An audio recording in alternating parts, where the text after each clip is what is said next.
बताया जा रहा है, और अगर उनकी रजिस्ट्री नहीं कर रहे हैं तो वो हमें अफसोस कर रहे हैं हम लोगों का। कहाँ पर है जमीन? जमीन हमारी पांडे कॉलोनी में पहला प्लॉट हमारा ही है। तो वो हमने लिया तो उनकी पिताजी से। अब वो जब कब्जा किए हुए हैं और उनके काम करते थे, तो वो ना हमें फंसा रहे हैं कि तुम्हारी राइटिंग का ये लिखा हुआ है, वो लिखा हुआ है। उनने बिना बताए भाभी की हमारी FIR करा दी, सीधी हमारी मुकदमा करा दिया। हमारे कितना प्लॉट है ये? हमारा 13 एरिया प्लॉट है उस पे। और ये जमीन आपकी पुश्तैनी है? ये नहीं, हमने खरीदी? ली थी उनकी पिताजी से, ली थी अंजलि पांडे की ससुर से ली थी हमने, और उनके बड़े ससुर से ली थी हमने प्लॉट। हमने दस्तावेज किनके नाम है? दस्तावेज हमारी पत्नी के नाम है।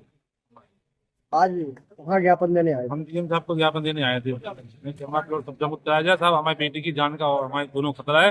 वो ताकतवर आदमी है, हम कभी मार सकते।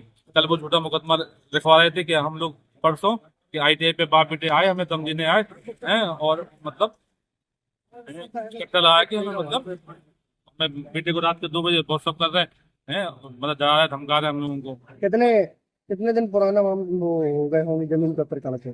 जमीन का प्रकरण हमने ली थी 2016 में ली थी। जब से कब्जा की हुई है, उनका काम करते थे तो कब्जा किए थे, कहते काम करो तब तुम्हें प्लॉट देंगे। तुम बराबर उनके काम करते रहे, तो भी नहीं जब हमने उनका काम छोड़ दिया। 1.5 साल हो गए काम छोड़े हुए। पुलिस को शिकायत करी थी? उन्हीं से प्लॉट खरीदा था 2016 में, और फिर हम लोगों ने कहा प्लॉट दे दो जी, काम करते थे लिखने का है। तो जिनने फिर ने छोड़ दिया काम, उनके केस में वो लगा दिया कि इनने पैसे निकालो। पैसे कोई नहीं निकाले हैं, ले आके उन्हीं को दिए हैं, और झूठा आरोप लगा रहा है, और धमकी दे रहा है हमारे पति को, हमें सबको दे रहा है।